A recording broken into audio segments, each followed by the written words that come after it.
someone might go, well, that's just your experience, but how can a whole entire family of 6 people change in the course of months? Yes. And in leaps and bounds versus 2 steps forward, 10 steps back, Yeah. which is what it felt like for years. Yeah. Hello, Dr. Garrett here with Suzanne. How are you today? I'm good. Okay, and you wanted to share with us just your experience because your whole family's in here Yeah. pretty much and been with us for a while now, several months.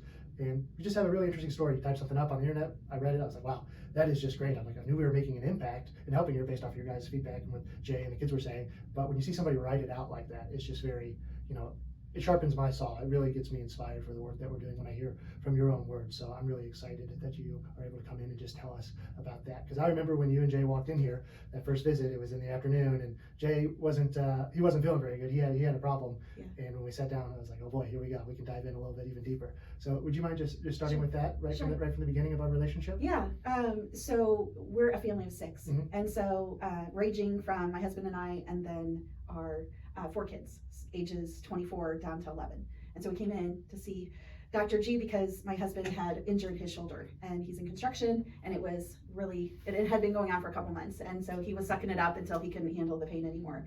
And we were referred to you guys by a wonderful person, and so she's like, they're amazing. And right from the get-go of calling in and talking with Dawn and like setting up the appointment, it was different than any other practice that we'd ever been to. And over the years, we've been to different chiropractors and different methodologies in chiropractic. And so when, and my husband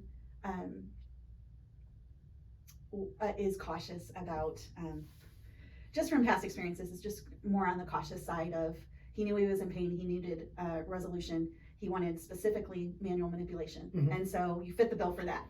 But we got so much more when we walked in the door and you listened. And you talked to, because of construction, you guys kind of, the way that you explain things was very much in his frame of reference. So it spoke to him and got him comfortable. And then you just double checked to make sure that, like, you did the x-ray and all of that. And then you adjusted him. And he almost came up off the table. Oh, yeah. In a position of, now that we know, fight or flight. He Yeah. was in a straight up fist raised position. And you joked, and you took it in stride, and you joked that without going too much into detail, that was the fight flight response, and Yeah. you had touched a nerve, and that you had hit the spot, and then you did the electric acupuncture, and he walked out feeling better. And that's the first time he had ever been to a chiropractor, other than one other time when he was traveling and had to go somewhere. That was the first time where he had immediate could feel a difference, and he was like, okay. And then just the whole journey of because that was last July, so it's almost been a year. It'll be a year in July. Yeah, that neck and arm pain, that went away pretty quickly. It did. We got really good results with that pretty quick, but we both knew that there was, and I could tell this just with talking with you and Jay, that there was a lot more going on with his health. Yeah. I mean, the pain brought him in, but ultimately he had some experiences in his past, and he was dealing with some stuff currently that were not related to pain, that were affecting him, that we've been able to see really good results with too. Absolutely. So there was the physical aspect, Yeah. and then there was the mental health. There was, he diagnosed PTSD, was in the military, had a terrible childhood. And a lot of things that compounded upon themselves and never got full healing, and that impacted his health. He's diabetic. Now, next week we'll know that he's probably pre-diabetic. So through the course of all the chiropractic, we've been able to make lifestyle changes. But pretty much within 2 months, I began to see him regulating.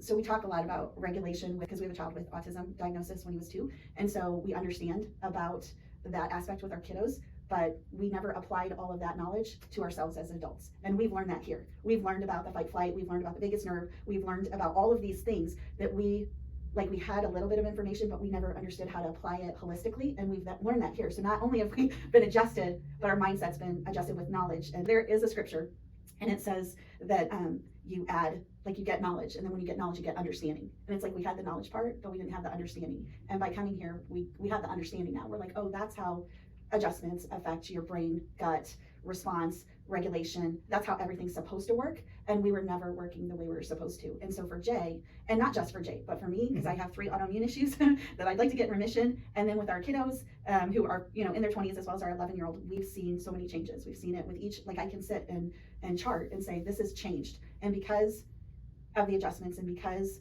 of how you do your practice, we've seen calmer, our ability to respond, not react. We began to see it wasn't just about your subluxation of the spine. It was bigger than that. And things started to fall into place. And then Jay felt better. And I think I noticed it before he did. I began to see it. I began to see how he interacted with other people, how he handled stress, how he responded, and we were going twice a week. And I'm like, when do I get to go? And so then, of course, the rest of us have come, and it's, I wish we would have known when my son was diagnosed, but then you were young, you weren't even in college yet. I wouldn't have been I wouldn't even be dreaming. Right, because Austin's 21, but I look and I'm like, but it's worth the investment, because it was for our whole family to come. It was a huge financial. Yes. And we made it a decision. And then when we got to wellness, where we're coming regularly, but not as regularly as before, we made the financial decision, and that was a big deal for our family, because we're all coming, and so it's not like $65.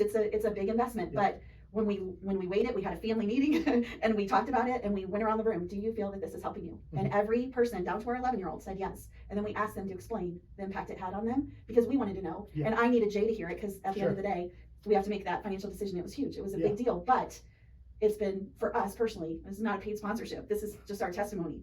This was the key that unlocked all the other doors. My husband's ability to stay true to a keto diet, his ability to regulate his blood sugar, his ability to walk. We walk every single day. We run in earlier. All of the steps that we've been able to do in our health journey, not just the physical, but the mental, has been because we unlocked this door. For us, you handed us a key that we didn't even know we needed to open a door that we didn't even realize was locked, in order for us to go, this is what life is supposed to look like. It's empowering, isn't it? It is, because we had the spiritual component. Yeah. We did, and that's important for our journey. Absolutely. But to add in the how God intended, because we're made up of body, mind, will, and emotion. And how on earth do you take captive emotion? Well, because you got to go to the body and see how the body's operating and see how it was intended to operate. And I'm sure we have just even touched the beginning of this healing journey as we incorporate all these other things. And so as a mom, my 11-year-old is going through puberty. And so we're having conversations, because I don't remember what it was like when the older ones, it was a while ago. And I'm like, did we go through the emotional changes? But here's the thing, he's, even from a year ago when he wasn't really in puberty, he's recognizing and coming back and apologizing and saying, hey, I could have handled that better. And then I'm regulating myself to go, I don't need to chase after him and like try to fix it. I just need to let him have a moment. Those are things that we're learning here on the Instagram page, by the way, if you don't follow it, you should, because we learn tons there. But I just appreciate that you guys are not only helping us naturally, but you're educating us to be able to help our kids. And now we're going to be grandparents, and my daughter's going through the health journey, and knowing that the baby's going to be adjusted and start out differently than we did as with our kids all those years ago. And so it's been a super, super impactful journey. And PTSD, fight, flight. I have adrenal fatigue, being in fight, flight since 2014. And then to go, okay, and to regulate it through diet, but it wasn't sustainable, because I was missing the chiropractic. Yeah. And now the diet with the chiropractic, I see we're not going like this all the time, but I'm more steady. And if I dip down, I know how to get back up. And that's been, again, the unlocking the door and going, oh, okay, here was the missing part. So. Yeah. And your oldest Josh said something to me, because he got in a scary incident coming home from Wichita, right? He ran off the road. Yeah, hydroplaned. Yeah. Scary deal. And he said to me, as he was walking out, I checked him out, and he was okay, thankfully, just a little shaken up. He's like, yeah, I can tell this chiropractic's really helped my dad, because he was very calm through the whole process. I didn't really expect that, so that's great. He just walked out, I'm like, cool. Yeah, that's great. For sure, because when you wreck a $50,000 truck and a trailer, and you might have a reaction, but no, when Jay's like, are you okay? Truck can be replaced. I'm sure the trailer's fine. If it's not, we can replace the trailer. It's all because they were going different routes, he drove back to meet up with him. And yes, and Jay, and for a long time, I don't think Jay saw that the mental health side. I think for him, it took him longer to see that. But having been married 26 years almost, I recognize the PTSD. I've learned how to operate with someone who has PTSD, and to see how he can regulate, and now how he can go, I'm just gonna be quiet for a little bit. And just that aspect has been huge too. And the kids see it. They absolutely, every one of them. Yeah. You're expecting A happens, and we see B reaction. Yes. And when C comes in instead of B, you're like, oh, this is a lot better. Yeah. And it's different. Yes. Because you've been experiencing that for a long time. Right, yeah. And it's been the regular. Yeah. And Austin, he graduates today, right? Yeah, he's doing great. He's really opened up. I just noticed his willingness to just talk with us. Right. That's the biggest thing I've seen, because came in, he's a great kid, young man, but he was a little bit withdrawn even when we started working with him, and then now I've seen just a tremendous ability of him to express himself and just talk with us. That wasn't there previously. Right. Well, we worked through, because we homeschooled our kids, and so as we did that, I remember a number of years ago, Austin said, how do you start a conversation with someone you don't know? And he was 16 or 17. Yeah. So because he's on spectrum, whereas somebody else might have had that question when they're 12, he had it at 16, 17 at homeschool band of all places. He's like, how do I have conversations? Yeah. And we worked for years on eye contact. And so we were still, every once in a while, I'd be like, just make sure to have eye contact. But the funny thing is that the amazing thing actually is that there's no reminders of eye contact. He has the appropriate natural eye contact. But not only that, he's making jokes. We were sitting at the dinner table the other day, and he was just like joke after joke that everybody was laughing. And I just sat there and went, I knew he was funny, but I didn't know that he was this funny. Yeah. And he said to me that but Zachariah said this too, who's 11. He said, I'm finally finding, and this is an 11-year-old. He's like, I feel like I'm finding my identity. Wow. That I didn't know I had. Like, I'm feeling like before I was trying to be kind. I was trying to say the right things. I wanted to do, but now he's understanding that, yes, you want to be kind, but if you're having a hard day, how to communicate that and how to walk it out. And the same with Austin is that he's asking these deep questions. He's trying to figure out his purpose in this world and his life. And instead of, because he would go in on himself and he'd beat himself up like that. When we talked about puberty, was that about Zachariah? And I'm like, okay, what? And then Zachariah wasn't there when I was asking him questions, but what did it feel like for puberty for you now that you're 21, reflecting back? And he said, Mom, I beat myself up. I hated myself. And so for him to now recognize that, be able to communicate that, and then come up with tools to be an encourager for his brother as he's now journeying through puberty at 11 versus, the key is just the changes that we've seen in them. And somebody could go, oh, well, that's because Austin's 21 now, or that's because Zachariah's 11, or that's because Joshua's 20.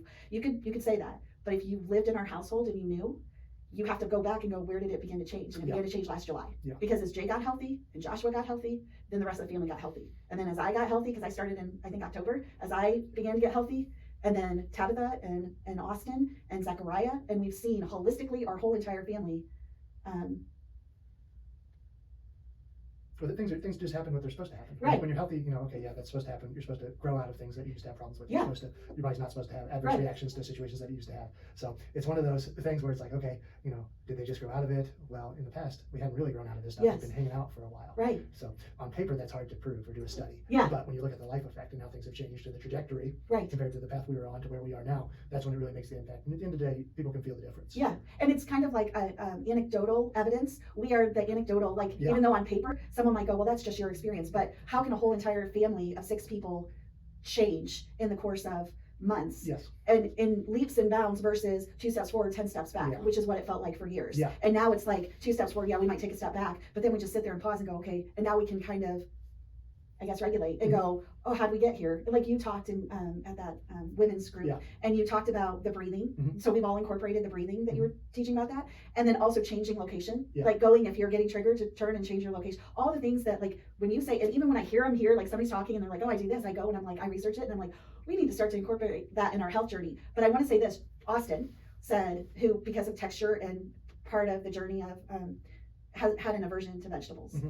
Could not stand to the texture of vegetables, didn't like to eat vegetables. So it was always even at 21. Mm-hmm. Yeah. And he said to Dr. John, he's like, well, at first he said it to me, and then he said it to Dr. John, because I had asked Dr. John about it, because you weren't here. I was like, so could you start to like food that you didn't like before? Like, it would be, and then he talked about your brother and your brother's journey about liking his desire to eat things. And now Austin's like, well, what vegetables are we eating? And so salads, Zachariah's eating salads, which maybe for someone else that's normal, but when you have kids who have texture issues and aversions to food, suddenly, it is a huge deal. And I think, and the fact that even Austin said, I almost crave it now, which that's the gut talking to the brain saying, I need broccoli. Yeah, so, absolutely. Absolutely. That's that intelligence of his body. The thing about antidotes that always cracks me up is like that antidote, that's somebody's life experience and their story and what they went through. Yeah. So a lot of times people discount antidotes.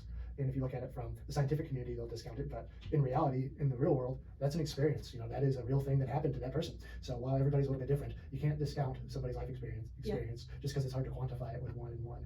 And that's just nitpicking, but it always cracks me up. It's like, well, all those people, those antidotes, that's what they went through. Like that happened to them every day. That's what they're living with. So that's a real thing. So to just put a label on it as an antidote it'll be a little bit disingenuous from the outside folks. It's like, okay, here's where we've been and what we've been through. And it matters at the end of the day. That's the only thing that matters is the antidote.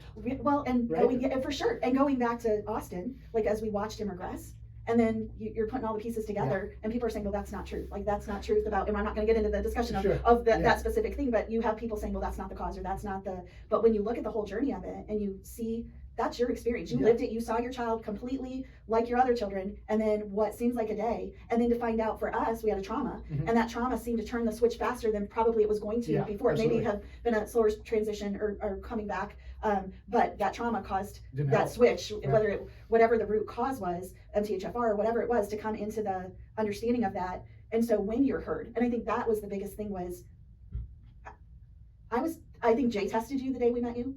Because we all do. We look through the lens of our experiences and our past and our traumas. Jay was testing you that day. I was testing you. I was like, is he going to listen? Because I have had doctors literally, because I'm not the patient, discount everything I'm saying, try to sell a bill of goods. This is a regular MD or eye doctor or dentist or whatever it is, some authority, and discount anything I ask because I'm not the patient, but also because I'm interjecting holistic questions, Yeah. and they're going with their regular mindset. Mhm. And so I sat and I was asking questions, and you would pause and look at me and address my question. It wasn't just about Jay.